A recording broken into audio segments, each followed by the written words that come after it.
démocratie, à l'origine, ça renvoyait à une forme d'exercice, de délégation du pouvoir, qui était absolument pas la forme de la représentation, puisque, disons, la forme, on peut dire, de délégation démocratique, si on remonte loin dans la cité athénienne, c'était le tirage au sort. C'est-à-dire que, bon, c'est-à-dire que les magistrats, donc ceux qui exerçaient les fonctions, on peut dire, dirigeantes dans la cité, étaient tirés au sort. Pourquoi? Parce que, très simplement, si tout le monde est effectivement est également apte à exercer le pouvoir, bon, ça veut dire que tout le monde est apte à l'exercer réellement, c'est-à-dire à exercer les organes, disons, à faire fonctionner les organes du pouvoir, et pas simplement, disons, à donner un blanc-seing tous les 5 ans à des gens qui disent qu'ils sont plus capables que les autres. A gente pode aprender com a democracia ateniense, que era uma democracia deliberativa, claro, né? Direta, muito diferente da nossa. A gente pode aprender como os ganhos da democracia e como ela morre. Os ganhos associados à atividade do pensamento livre, à retórica, não só como mentira, mas como convite ao pensamento, à argumentação e à criação intelectual. E, ao mesmo tempo, que a democracia tende a morrer quando as pessoas ficam saturadas de mentira, de retórica, de não saber onde... A democracia tem uma sensação de déficit de verdade. Já tinha em Atenas e tem agora de novo. Ha habido siempre una tensión histórica entre la democracia y el liberalismo, que es una manera de decir entre la defensa de la justicia y la defensa del individualismo. La teoría liberal siempre ha defendido, bueno, pues la división de poderes, el individualismo, la propiedad, la libertad, entendida siempre en términos negativos, de que nadie interfiera, ¿no?, en lo que pueda hacer un individuo, mientras que la teoría democrática ha apostado por la justicia, por la horizontalidad, por la igualdad.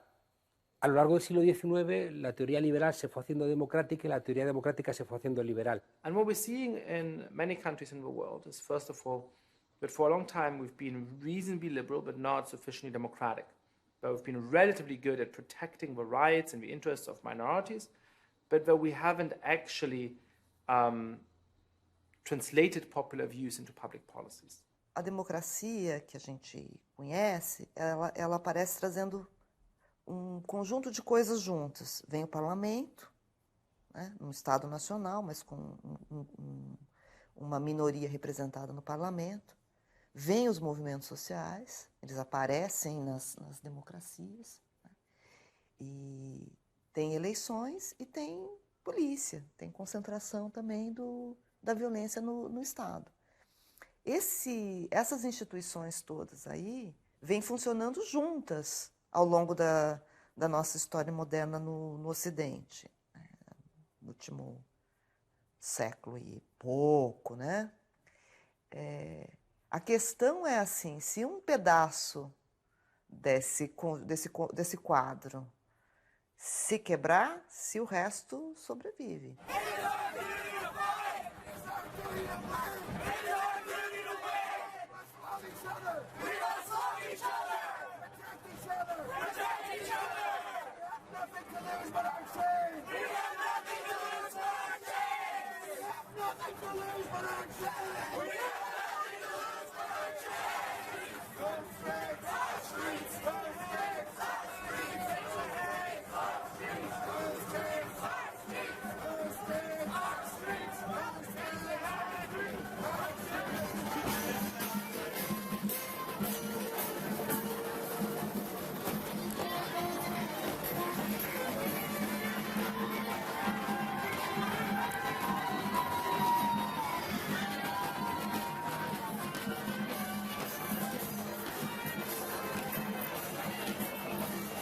Democracia com liberdade de expressão, pesos e contrapesos, conflitos entre poderes autônomos, né? Dentro do próprio sistema do executivo, conflitos, o executivo tem que enfrentar o legislativo, você tem um jurídico independente, quer dizer, esses conflitos vão limitando o poder, como se fala. Então, eu acho que a grande vantagem da democracia é a limitação do poder. E o voto é uma dessas formas. Você tem que convencer pessoas de que você é legal. Você vai mentir. Todo mundo mente en campaña electoral. Todo candidato mente. La democracia siempre te ralentiza la capacidad ejecutiva, pero en el medio y largo plazo es lo único que salva, ¿no?, a un gobierno de no perder su compromiso democrático.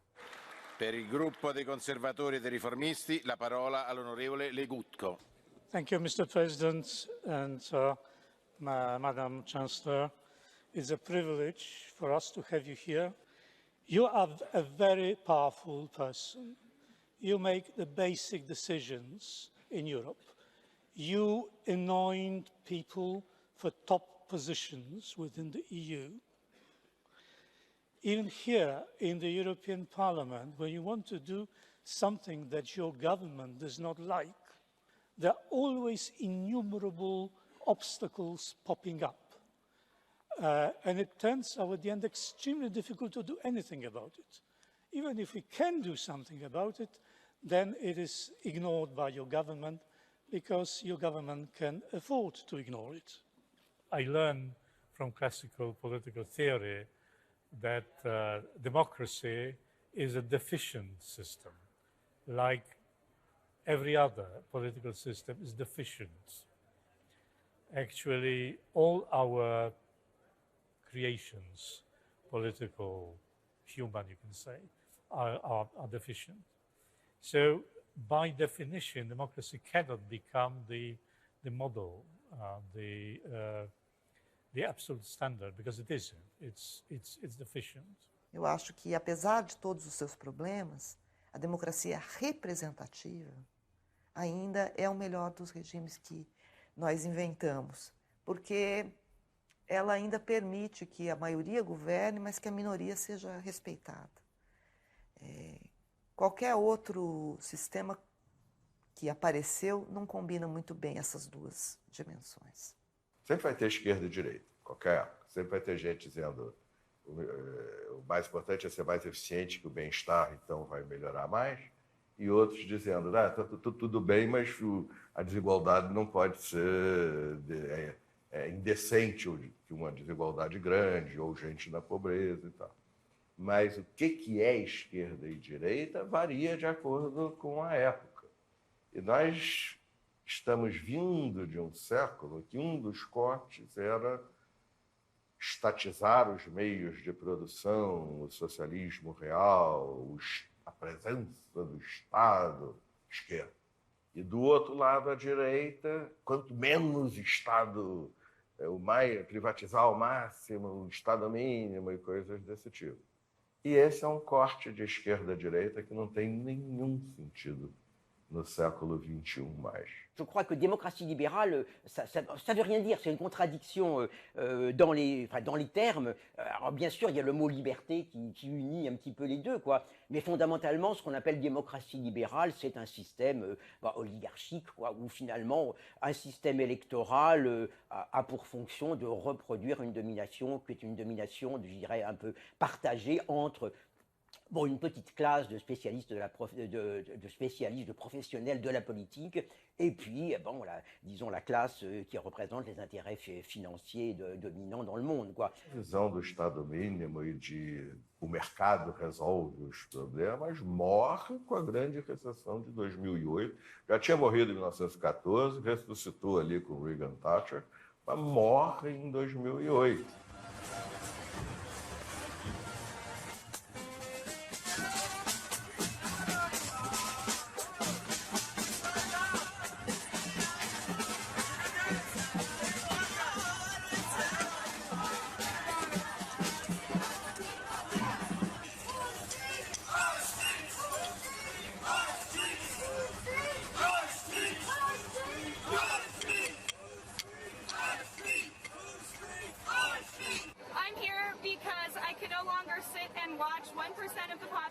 Control the majority of the population's wealth. I'm here because I'm a student and I have to drop out of college next semester because my dad just lost his job 2 months ago after being in the same company for 26 years, and he can't afford to put me to college anymore. I'm here to help rebuild this society in a way that serves the people and serves the dreams that I've had for this country my whole life.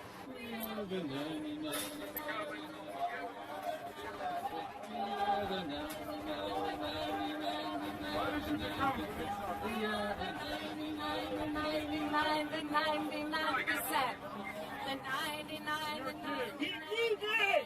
Then you're going to go. Keep moving!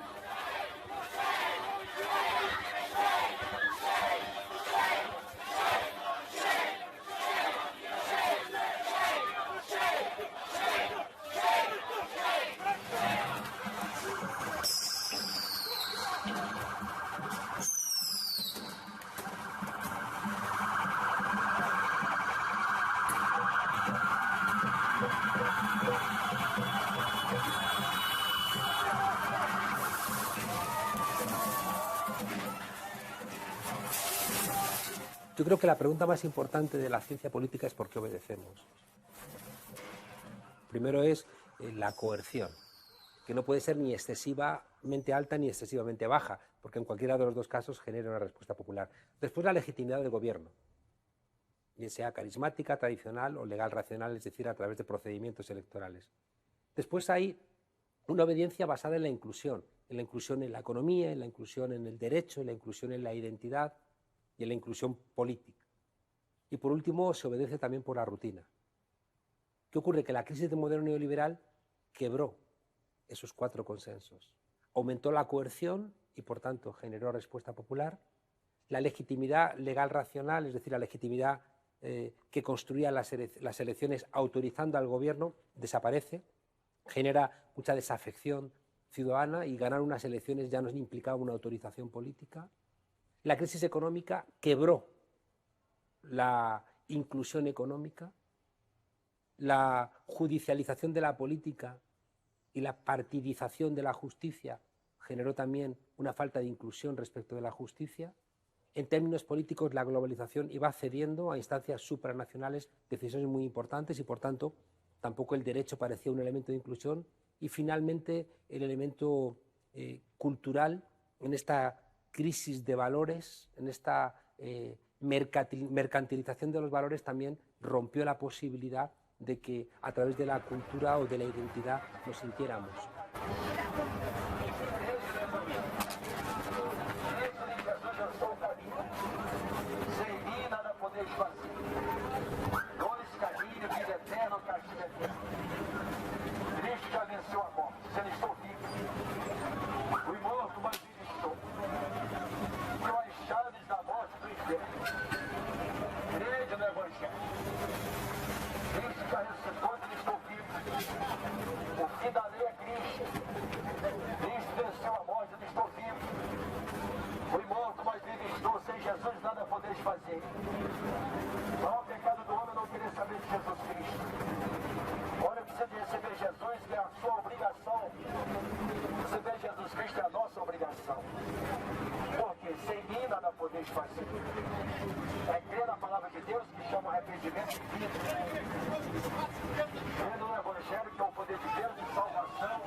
O que estão chegando é um momento histórico. Ali dos idos de 2010, 2011, até aqui o final desta década, tem uma dinâmica que em muitos lugares do mundo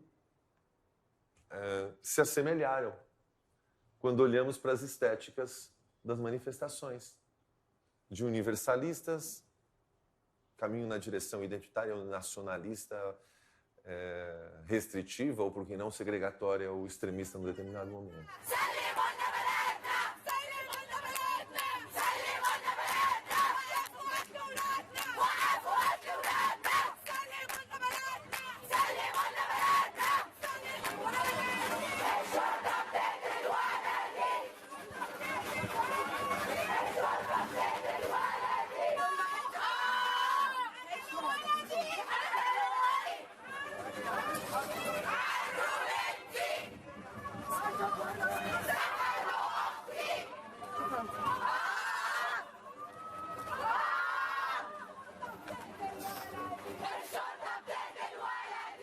as primeiras manifestações da Primavera Árabe, que pelo menos nos chegaram pela mídia internacional, porque muita coisa não chegava, e depois o que foi mais possível de se ver nas imagens via YouTube, que se multiplicaram ao longo do tempo, as primeiras tinham características juvenis, no sentido da faixa etária jovem, juvenis também no sentido de ser um primeiro momento em que estava posto ali naquela juventude, evidentemente, uma cibercultura e uma acessibilidade que, evidentemente, a geração anterior não havia tido naquela mesma região. Juvenil, porque ademais de serem movimentos absolutamente formados por homens, era possível enxergar mulheres. É que a discussão política tende a empobrecer o vocabulário porque ela é militante. Então, mais assim, no caso da Primavera Árabe, isso é óbvio, né? Assim, usar a expressão Primavera Árabe com relação à Primavera de Praga é uma piada. Olha o que aconteceu no Oriente Médio.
A Primavera Árabe foi uma acomodação interna de sistemas de poder autoritários brigando entre eles e que tirou um e colocou outro em alguns casos. Na Síria nem conseguiu. Essa ideia de que muita gente na rua ao mesmo tempo é bom, pensa quem não olha as vezes em que teve muita gente na rua fazendo coisas não tão boas, né? É preciso lembrar que o fascismo, o nazismo, esses movimentos, o franquismo, para ir para a Espanha, puseram muita gente na rua.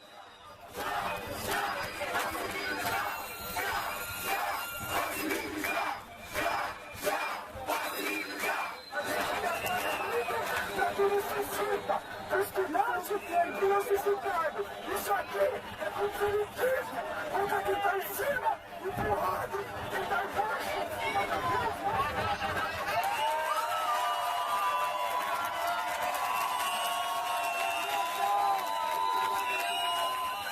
Não queriam só catraca livre, né? Eu comecei a perceber nos primeiros movimentos que estavam lá também jovens que queriam ter a sexualidade que queriam ter os comportamentos que queriam ter.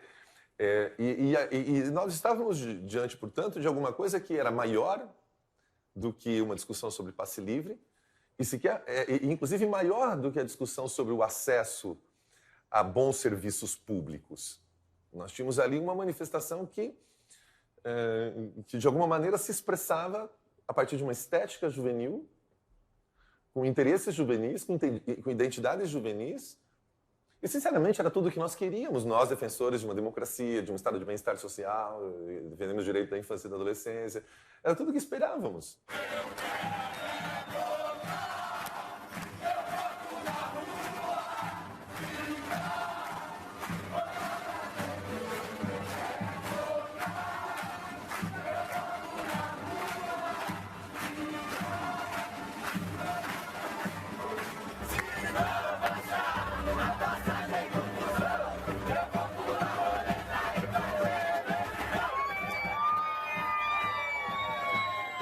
Ali era algo novo no Brasil, de fato. Eu enxerguei isso.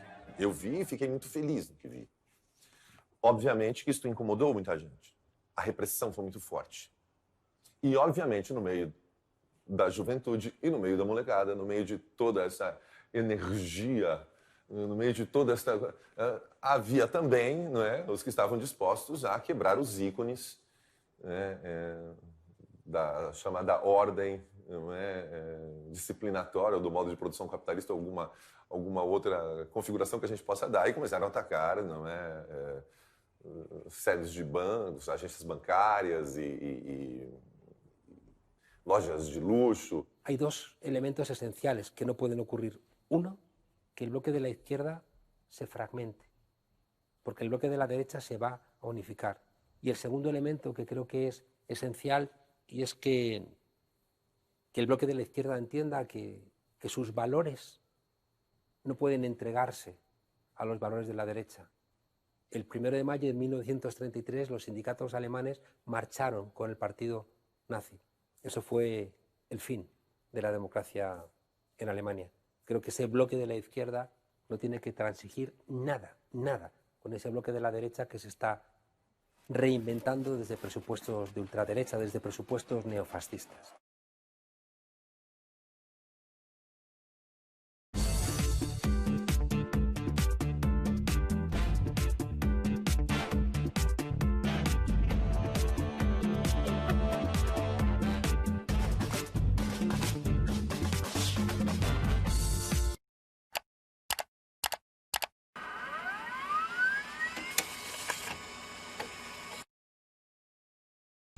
Acabei de dar uma entrevista sobre meu livro novo no Oi, canal eu sou a Catarina Lins. Eu acabei de ler alguns poemas para o canal Curta. Olá, meu nome é Kleber Mendonça Filho. A equipe de jornalismo do canal Curta sempre procura buscar assuntos que interessem ao público.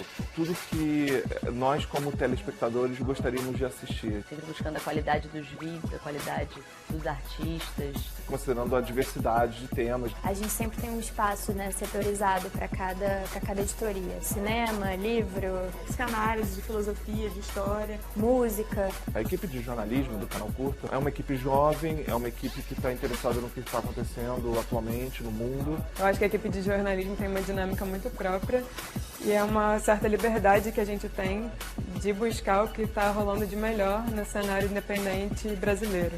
Para mim é sempre bom sair para as ruas para conhecer a galera que faz mesmo a cultura no Rio e no Brasil também. O lema aqui no canal é "Aqui fala quem faz". Jornalismo por causa disso. Sou diretor da Rosa Azul de Novale. Deus é mãe, gente. O pensamento é um gráfico multifórmico.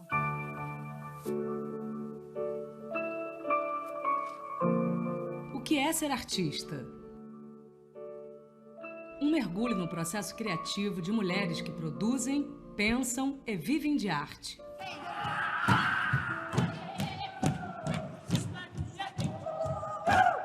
Coisas absurdas aconteciam, tipo a gente estava no set e de repente uma porta se abria.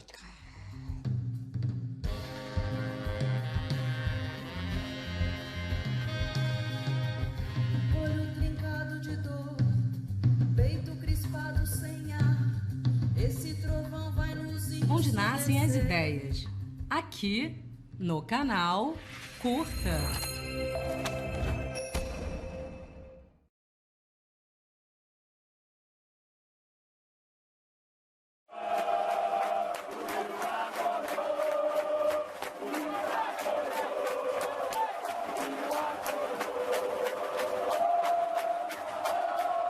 Tem aí um estilo de fazer protesto, digamos, cultural, político, com uma certa amoralidade em relação ao uso da violência.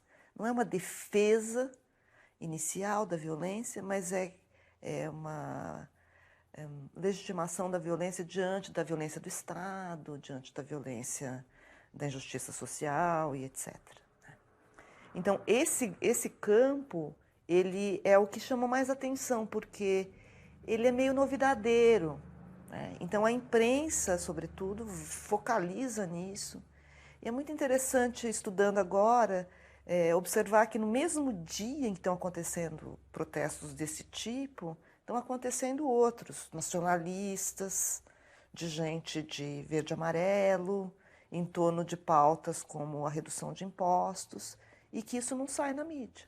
As grandes manifestações, as primeiras manifestações de 2013 são de uma estética juvenil, desordenada, alegre e feliz, e que quase sempre terminava em pancadaria com a polícia, né? A estética dessas manifestações que envolvem Lava Jato, que envolvem Fora Dilma, e que culminam no processo eleitoral que elege o novo presidente da República, elas primaram por esta estética que eu estou chamando de estética do velho, estética moralista. Há um só tempo liberal, com discurso ultraliberal, há um só tempo de narrativas religiosas, há um só tempo disciplinatórias e ordenadoras do mundo jurídico, de defesa da ética, da honestidade, do combate à corrupção. E, bom, só que elas também aceitavam dentro dos seus espaços neonazistas, neofascistas, a extrema-direita.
É evidente que os eleitores não têm informação no momento em que vão votar, em quem eles vão votar, em quem nós vamos votar. Não tem. Uns têm mais do que outros, tem muito viés. As pesquisas de comportamento dos eleitores já mostram que os eleitores não, quando votam, votam emocionalmente, votam ideologicamente, não discutem política para atingir consciência crítica, isso tudo é fetiche. As lideranças que surgiram no Brasil e fora do Brasil, que se viabilizaram, foram políticos que não se apresentam como políticos, como o Trump, é um empresário, é um showman, nem sei como definir o Trump, o Bolsonaro, que é um militar, embora os dois fizeram carreiras políticas, tem o Bolsonaro mais do que o Trump, inclusive, porque teve muitos mandatos, mas se apresentam como não políticos. In the contemporary period, democracies die in a very different way than they did in the past. In the past, most of the 20th century, definitely during the Cold War, the vast majority of democratic breakdowns took the form of a military coup. Men with guns, generals, seizing power, deposing the president, exiling, jailing, maybe killing the president, ending democracy. And that happens sometimes today. It happened in Thailand a few years ago. It happened in Egypt a few years ago. But it's pretty rare. These days, most democratic breakdowns take a more subtle form. If democracy dies at the hands of elected leaders, citizens, civil society, other politicians need to know how to identify potential authoritarians before they come to power, because the key is preventing them from coming to power in the first place. It's much easier to defend democracy before these guys come to power than after they take power.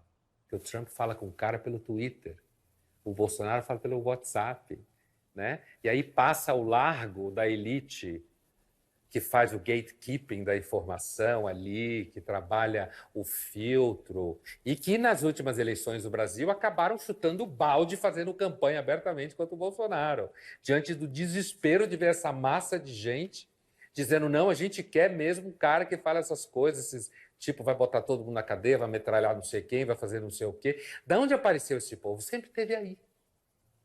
Só que eles não apareciam, os intelectuais não olhavam para ele. Os intelectuais olhavam para o homem criado pelo Marx, pelo Rousseau, pelo Hobbes. Enquanto esse homem comum estava lá, veio a mídia social e começou a falar. Esculhambou a democracia.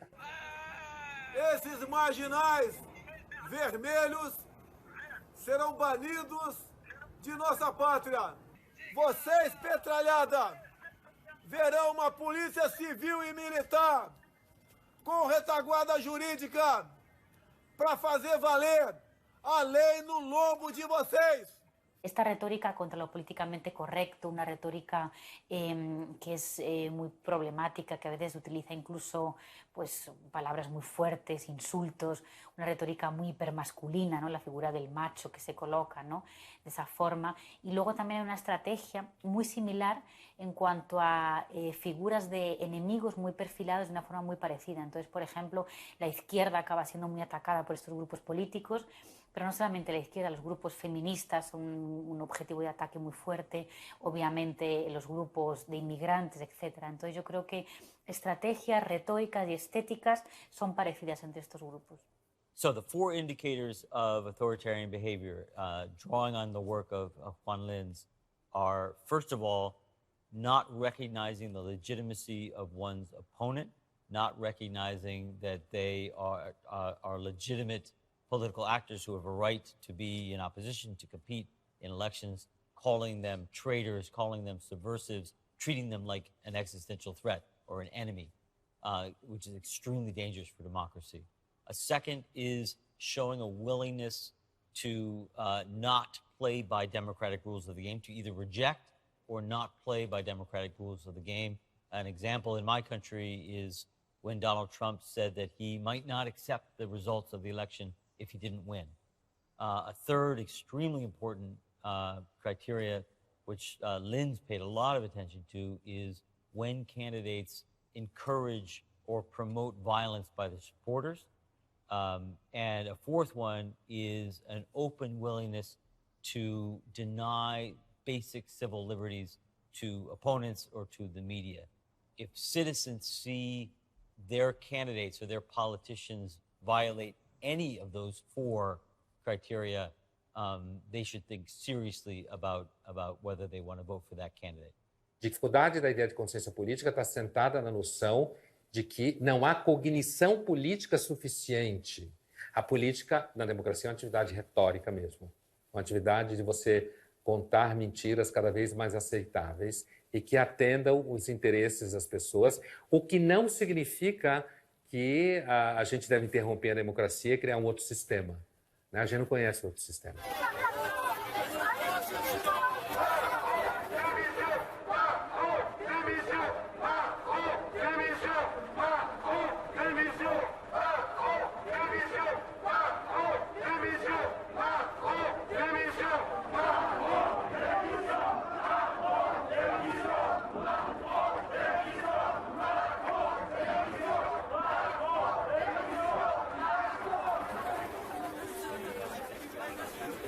On demande enfin la fin de la politique néolibérale qui nous paupérise un petit peu plus chaque jour au profit de cette économie financière. Est-ce que vous êtes d'accord?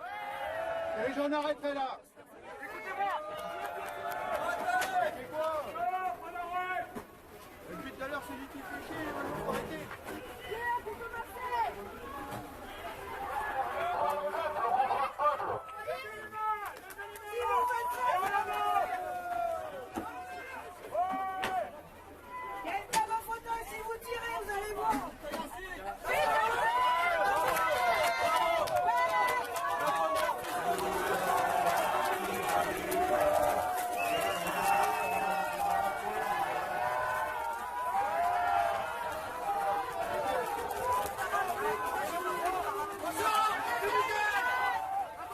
Je ne sais pas très bien comment définir Macron, quoi.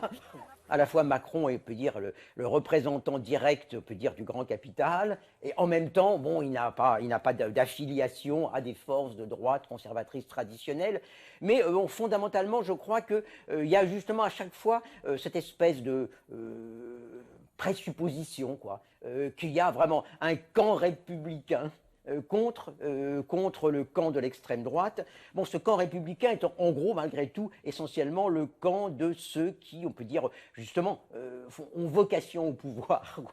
Alors, à chaque fois, donc, voilà, on arrive à cette chose très, très bizarre que, une masse de gens qui se pensent de gauche, appellent à voter pour la droite, en disant, en votant pour la droite, nous prouvons que nous sommes des hommes de gauche parce que nous luttons contre l'extrême droite, quoi. Alors bon, en même temps, on voit très bien que la droite, elle, essaye en même temps de prendre les voix de cette extrême droite. Donc on vote contre l'extrême droite pour une droite qui se radicalise de plus en plus et qui reprend les thèmes mêmes de l'extrême droite, quoi. Bon, ce qui fait qu'effectivement, en France, effectivement, peut-être n'a pas eu de conséquences encore très graves, mais on voit bien comment font cette logique, effectivement, est une logique d'obéissance à une radicalisation de la droite. Finalement, la gauche vient soutenir la radicalisation de la droite en disant comme ça la République est sauvée. Et voilà, je pense qu'il y a une espèce justement de renoncement à toute idée d'une action politique autonome en dehors du jeu institutionnel, en dehors du jeu électoral, une espèce de refus en quelque sorte même d'analyser la situation autrement que dans cette espèce de logique complètement officielle qui dit, voilà, il y a la République d'un côté, il y a le populisme de l'autre, quoi. Just now, President Putin denied having anything to do with the election interference in 2016. Every U.S. intelligence agency has concluded that Russia did. My first question for you, sir, is who do you believe? My second question is, would you now, with the whole world watching, tell President Putin, would you denounce what happened in 2016, and would you warn him to never do it again? El funcionamiento es igual en todos los países. Se construye un portal digital con mucho dinero proveniente de un millonario, Robert Mercer, en el caso norteamericano con Breitbart. Se generan noticias falsas, rumores, lo que siempre se ha llamado desinformación, y que ahora se llaman fake news, pero que es la desinformación de toda la vida. Se compra información a través del Big Data que se segmenta y a través de robots se mandan cientos de miles de mensajes con nuevos puntos de vista informativos favorables a estos portales de la extrema derecha y a los partidos de la extrema derecha o simplemente intoxicando. Al mismo tiempo, existe la posibilidad de mandar igual millones de mensajes a través de WhatsApp personalizados, de manera que el final de 1984, la novela de Orwell, se ha convertido en realidad. Si en esa novela el gran hermano sabía nuestros miedos y nos castigaba con aquello que más nos aterrorizaba, hoy el gran hermano sabe nuestros miedos y nuestras esperanzas. At the end of the day, Facebook, Twitter, these are media companies. 97% of their revenue is advertising. All they care about is just getting more and more attention and getting those advertising dollars supporting these services, which we believe they are free, but we are really the product being sold to the corporations. And the corporations then, they tell us through advertising what to desire, and they shape our thinking and our way of looking at reality. And I think this is a very dangerous thing for the long term of democracy. On nous parle tous les jours des fake news, mais enfin les fake news, c'est pas une nouveauté, quoi. Ça existe depuis qu'existent des formes de domination, par exemple, si vous voulez, hein. Et donc, oui, je pense qu'il faut être attentif à ce qui se joue un petit peu à chaque fois autour des essais de monopoliser ces pouvoirs-là, ou au contraire des essais de les reprendre et de les mettre en partage. Mais en même temps, je crois qu'il faut éviter de donner à la technologie un rôle absolument, disons, décisif. Technology makes it easier to launch a massive propaganda, but at the same time, it can be used against this propaganda. So it has to be massive, it has to be repeated, and has to be simplistic. In the land, we have the nation states that have a monopoly over the land. They have a monopoly of force over our bodies. And in the cloud, we have this handful of corporations that have a monopoly on our minds. They have a monopoly on the ideas we get to share and how we get to share them.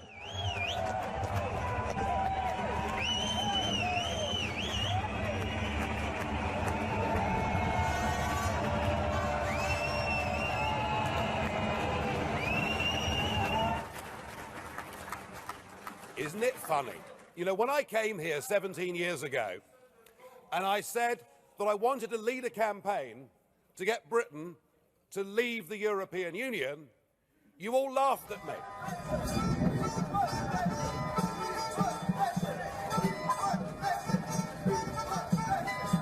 The total number of votes cast in favour of Remain was 16,141,241. The total number of votes cast in favour of Leave was 17,410,742. This means that the UK has voted to leave the European Union. Well, I have to say, you're not laughing now, are you?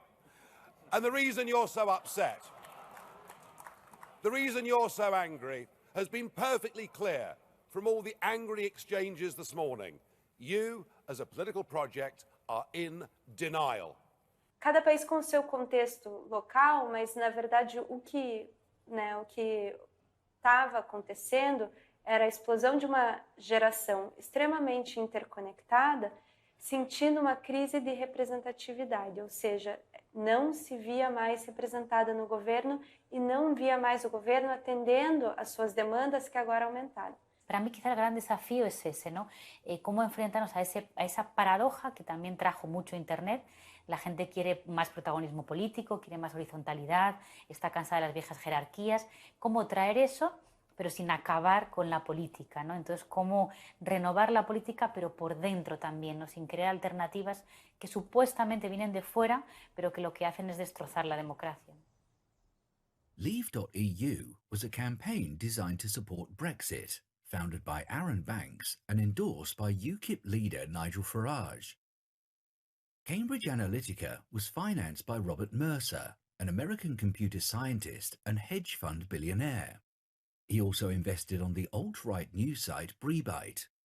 Headed by Steve Bannon, a founder of Cambridge Analytica and one of the main figures behind Donald Trump's election. Robert Mercer was one of the top contributors to Donald Trump's campaign, which Cambridge Analytica also helped to succeed.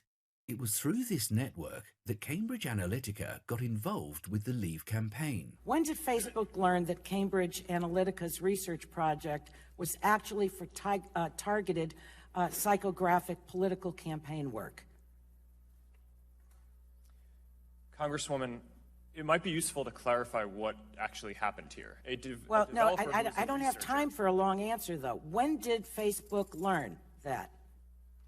And when you learned it, did you contact their CEO immediately? And if not, why not?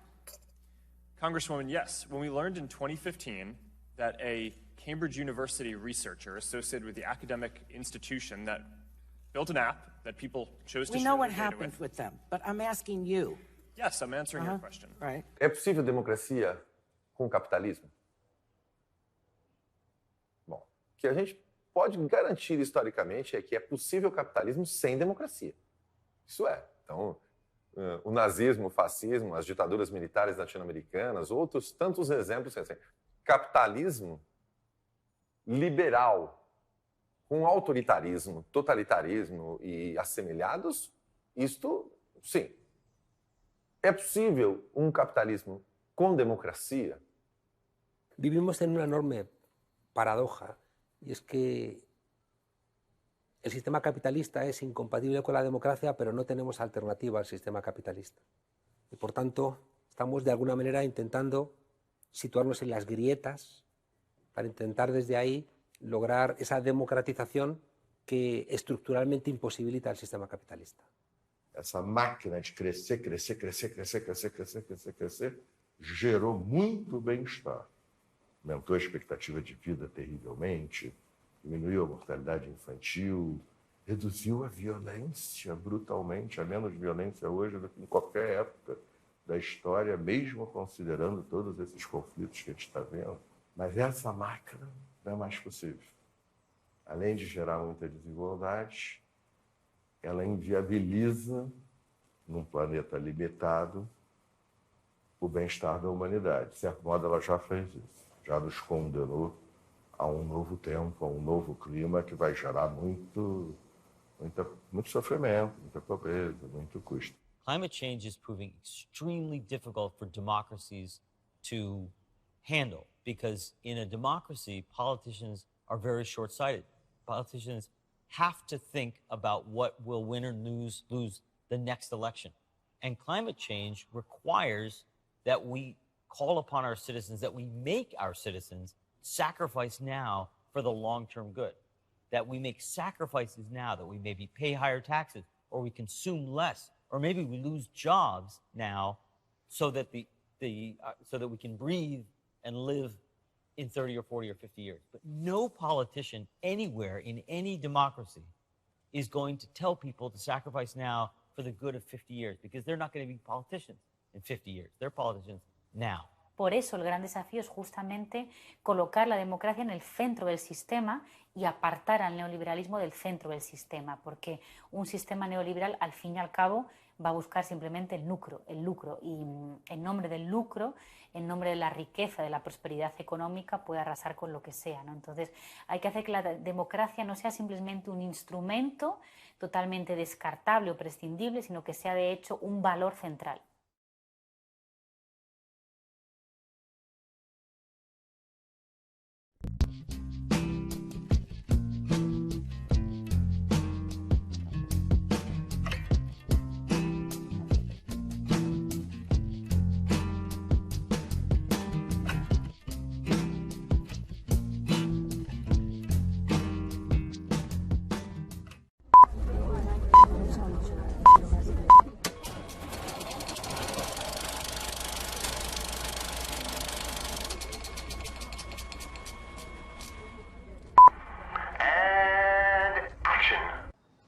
Ok?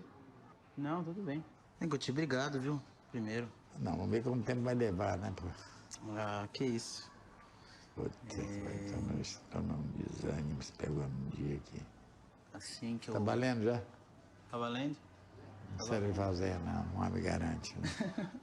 Se não tiver imagem, não tem problema, que entra só o som. Não, esse mundo é mágico, o filme é mágico, a realidade não é mágica. A realidade, se eu for vivê-la, não é. Nesse sentido, tem algo de ficcional. Você tinha esperança que a gente voltasse para completar o filme ou não? Eu sempre tinha essa esperança, que ia voltar para a gente completar o filme. Eu sempre pensava nisso, minha mãe era viva, mas meu filho, não tem... naquela época minha mãe era viva ainda. Esse tempo não chega mais não, eu digo, chega, mano. Você só não vê aquele que morrer.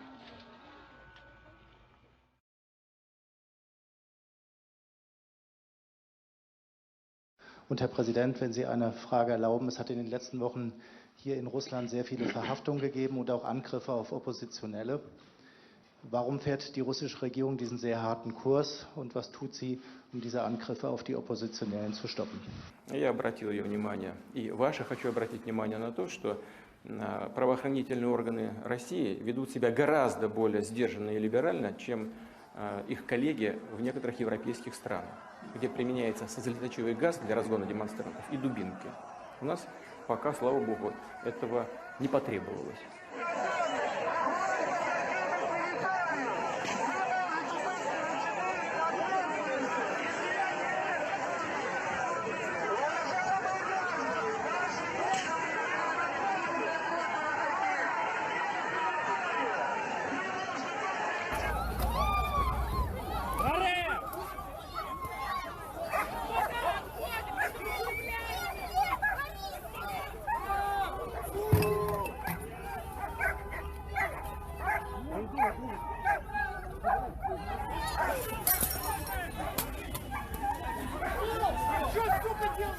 Отошли, бля!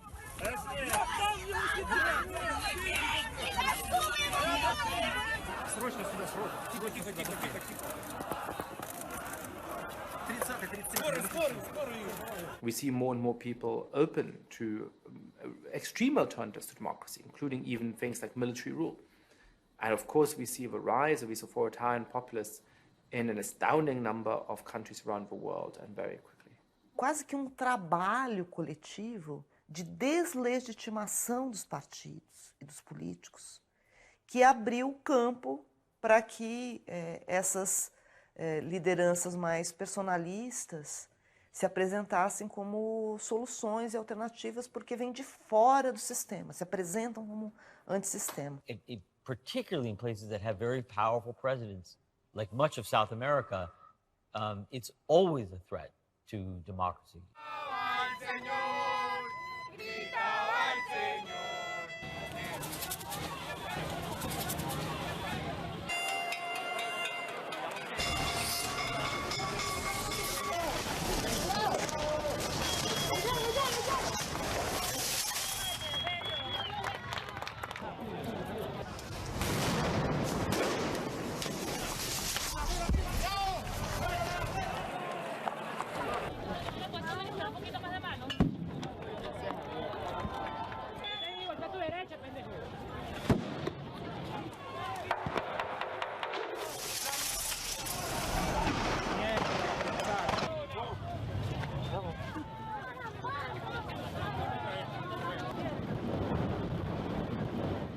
One of the keys to preserving democracy is not giving any single person or any single group too much power. Fragmentation, a dispersion of power is really critical to democracy. So if you concentrate all the power in the presidency or a lot of the power in the presidency, your democracy is always going to be vulnerable.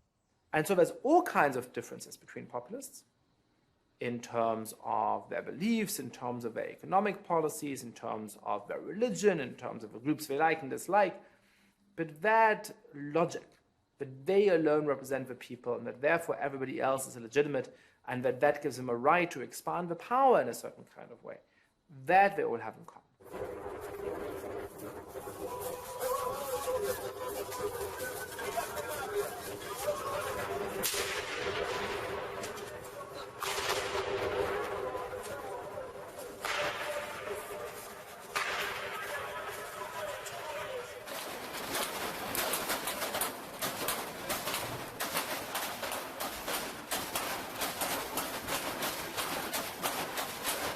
Зачем России укреплять там военное присутствие в Крыму? И готова ли Россия объявить всю акваторию Азовского моря своей территорией? Спасибо.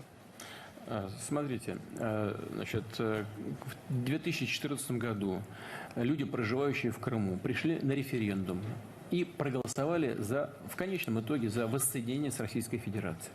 С этого момента, после соответствующих внутригосударственных процедур, Крым стал частью Российской Федерации, частью России. И на любой части своей территории мы вправе и будем строить так нашу военную политику, как мы считаем нужным для обеспечения нашей безопасности. Крым не исключение.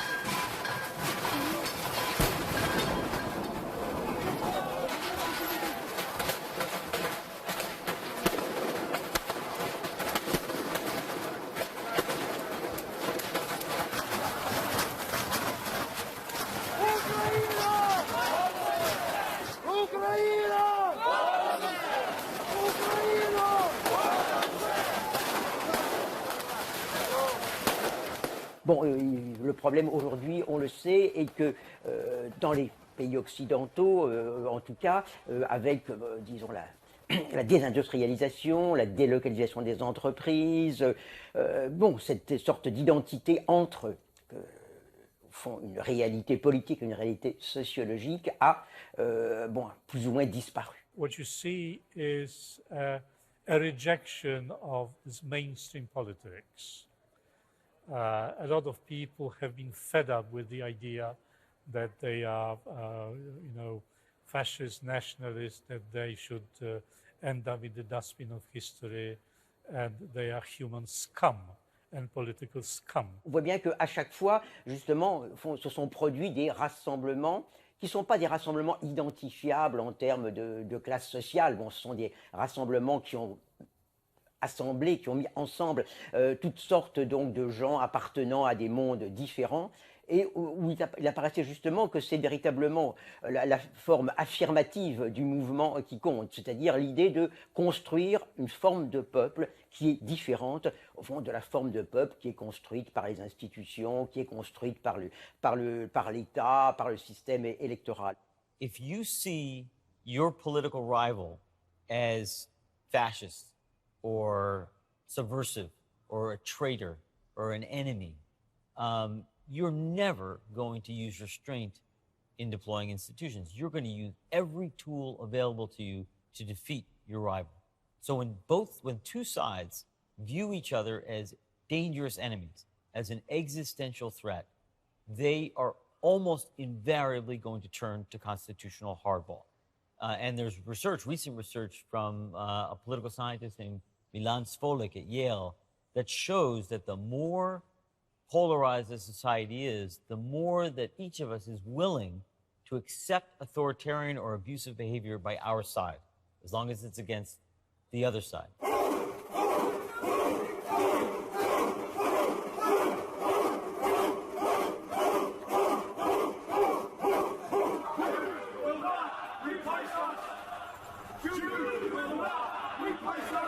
Something that unites us all is that we believe that white heritage and white culture is something that's vastly important and worth fighting for. Dirty fire! Cut it up! Cut it up! Get up here! Get the fuck up here! Strong motherfucker! Throw some fucking head! Pussy! Come on! Black lives matter! Black lives matter! Black lives matter! Black lives matter! This is a white supremacist, white nationalist group. It's a melding of different fascists, white nationalists, Klan, Proud Boys, all mixing together and uniting. It looks like we got a fight.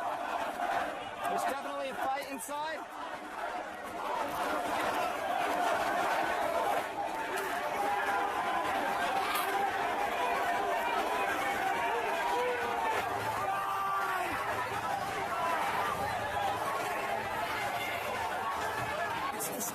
You know, in this car, he came top speed. There was no way he didn't know people were in the alley. It was 100% deliberate.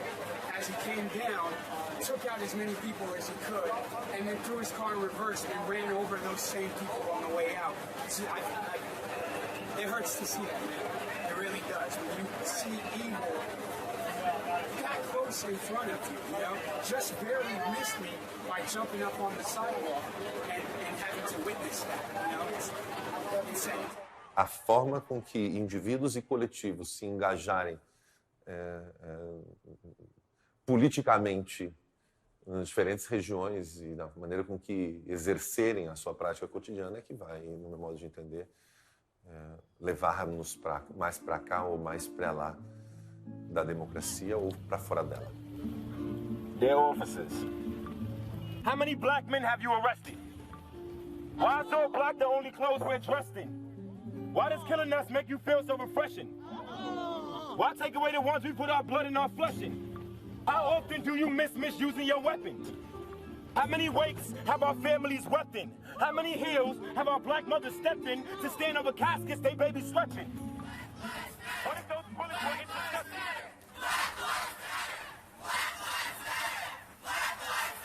No justice! No peace! No justice! No peace! No peace! No peace! No justice! No peace! No justice! No peace! No justice! No peace! No peace! I'm paid to be here! I'm a black student at a PWI and a man! I wanted to pretend. I wanted to tell myself walking down the streets that y'all were doing this so we wouldn't get hit by cars and shit. That is not why you're doing this. You don't care. It does not take 20 fucking white cops and the whole slew of the Richmond and the VC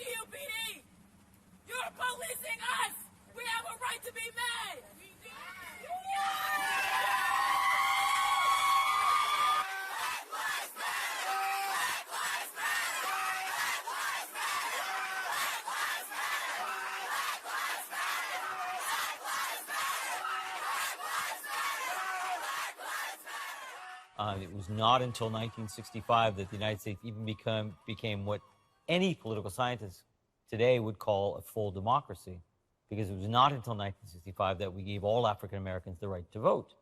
And since then, since the inclusion of African Americans into our polity, we have become gradually more polarized.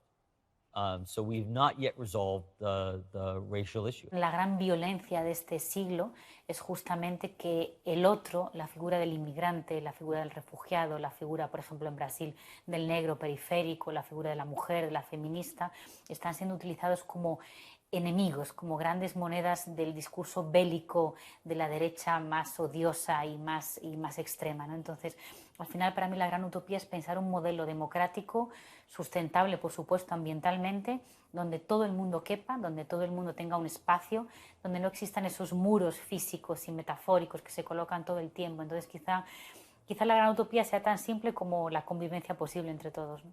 Sabemos que uno de los requisitos imprescindibles para una democracia de verdad es contar con un periodismo fuerte, un periodismo serio. El papel del periodismo está en una situación delicada. Por un lado, a través del papel de los ciudadanos en las redes sociales, a través de Twitter, a través de blogs, podemos ver cómo cualquiera puede ser un periodista en potencia. Por otro lado, vemos como grandes poderes económicos, a través de su control de los grandes medios, também, em certo modo, podem influir ou tergiversar o papel do periodismo. A geração que cresceu com democracia, com estabilidade econômica aqui no Brasil, ou com estabilidade financeira de modo geral, na Europa, a maioria cresceu sem ter que pensar que ela ia ter que se manter, se gerir economicamente, né? Pensando no Estado como um grande fornecedor de serviços, de recursos, etc. Ela não teve que resolver os problemas da geração anterior, nem viveu os dramas da geração anterior.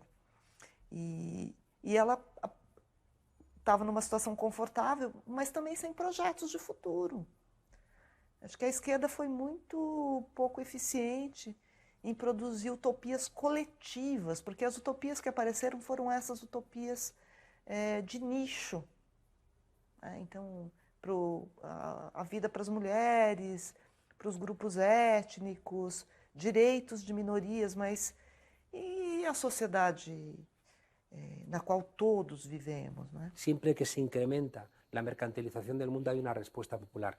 Y esa respuesta popular en las primaveras árabes, en el movimiento indignado, en el 15M en España, lo que hizo fue simplemente decir que el emperador estaba desnudo. Es muy importante entender que el movimiento indignado no traía respuestas, traía solo preguntas. ¿Por qué no me representas si vivo en una democracia representativa? ¿Y por qué me tratas como una mercancía cuando dice mi Constitución que España es un Estado social?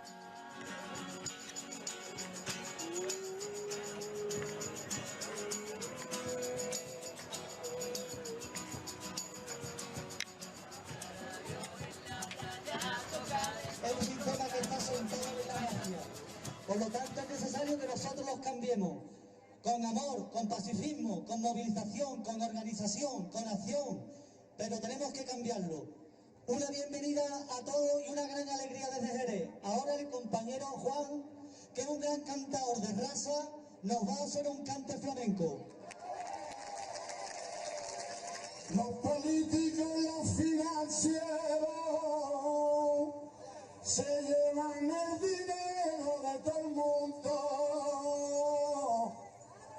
Los políticos y los financieros, y a nosotros nos dejan los bolsillos vacíos. Y qué malos son y traicioneros, y hay que acabar con ellos en este mundo.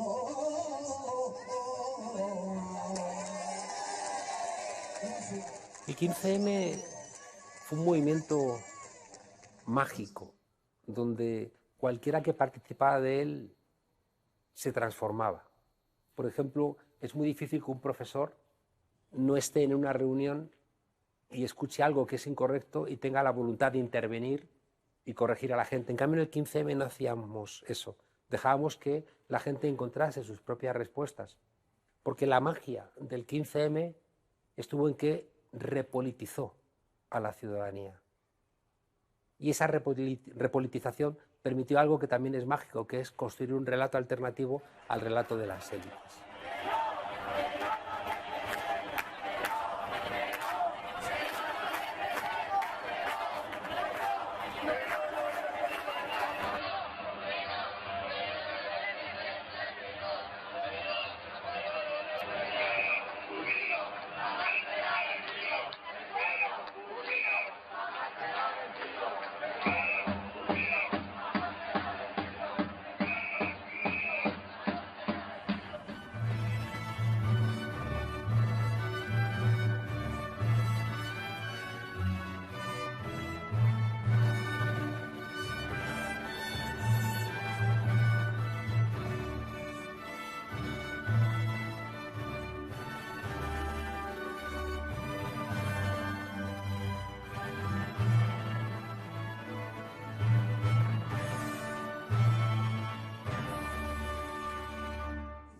Nos han invitado y simplemente hemos venido para demostrar que estamos abiertos al diálogo y básicamente explicaros que nuestro debate no cabe en este espacio, así que si queréis hablar con nosotros y aprender de lo que estamos haciendo y poder compartir experiencias, os invitamos, como ya han dicho mis compañeros, al Parque Elizabeth, donde traemos asambleas diariamente y ahí exponemos nuestro trabajo, compartimos experiencias y escuchamos a todo el mundo de forma democrática y transparente. Muchas gracias.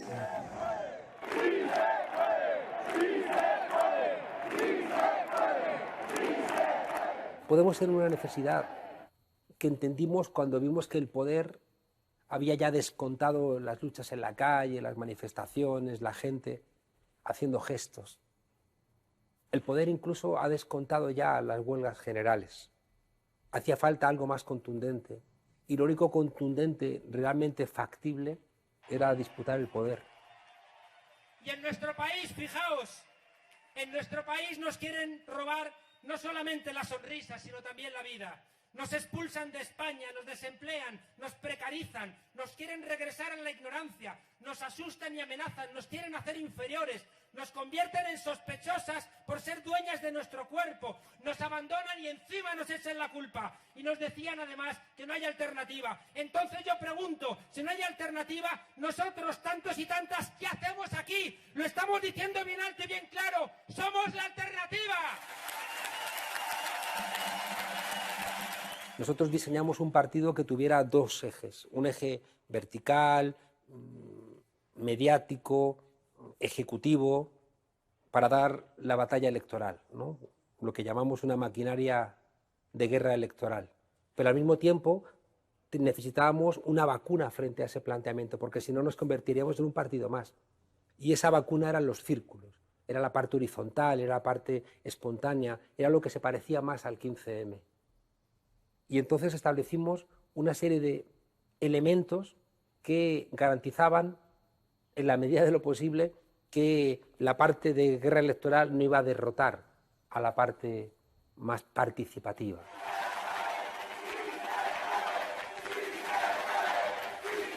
Hubo un cierto momento en el que Podemos trajo mucha esperanza porque proponía una arquitectura muy nueva de la política, entonces esa arquitectura más de abajo, asambleas, la gente participando en política mucho más desde los barrios, desde la municipalidad, ¿no? Construyendo de abajo para arriba. Pero Podemos se perdió en luchas internas, bueno, pues que nada tienen de nuevo, que son muy trágicamente muy viejas en la política. Se perdió también con una cúpula que era muy centralizadora, que no tenía nada que ver con la horizontalidad que les predicaban. Entonces, bueno, pues quizás son buenos ejemplos para entender lo que hay que hacer y lo que no hay que hacer, ¿no? Me parece que esto es un proceso de aprendizaje continuo en el que no hay fórmulas tampoco descritas y lo que tenemos que hacer es ir aprendiendo de forma conjunta entre todos, ¿no? Porque yo creo que lo que sí que está claro es que las salidas tienen que ser siempre colectivas y en lo colectivo hay que ir aprendiendo conjuntamente. A gente naturaliza, supõe que a democracia é o melhor regime e que ficamos nele. Mas ela é uma invenção histórica, ela apareceu num certo momento, o que significa que ela tem uma vida também, né? Em algum momento ela também pode perfeitamente desaparecer, como A gente também vive em estados nacionais, eles também não existem desde sempre. A história mundial mostra que a gente vai tendo sempre mudanças. Então, não tem nada que nos garanta que a democracia vai permanecer, infelizmente. Malgré tout, si dur que ce soit, effectivement, éventuellement, si ineffectif que ça soit, c'est malgré tout du côté de l'essai de constituer un pouvoir autonome à l'écart du système étatique qu'il peut y avoir une petite espérance. Vivimos en un tiempo en donde la única sección que crece y crece y crece en las librerías es la de libros de autoayuda. Y la única autoayuda que funciona es la autoayuda colectiva. Y la autoayuda colectiva se llama política. Y la política tiene dos grandes posibilidades. Que la política la haga el pueblo o que se la hagan las élites. Y si apostamos por la democracia, la política la tiene que hacer el pueblo.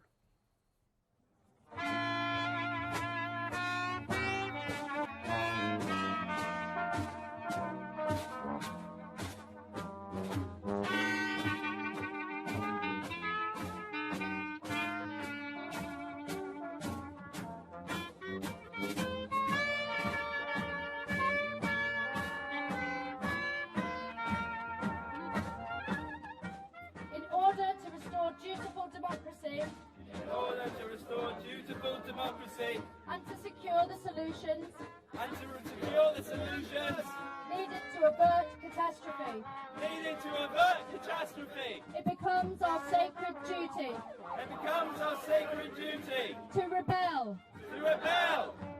We refuse. To bequeath. A dying planet. To future generations. By failing to act now.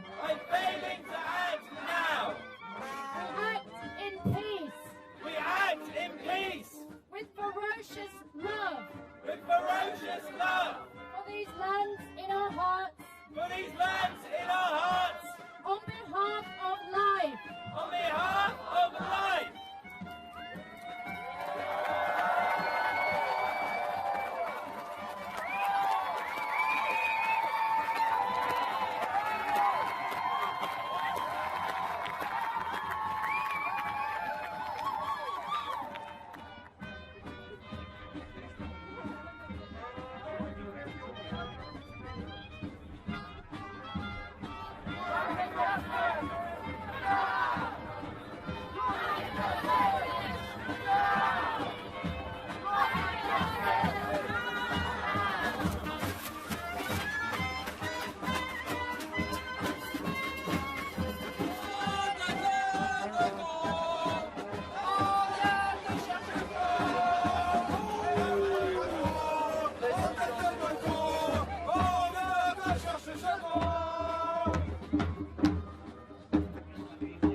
Já que você está em casa, faça a quarentena valer a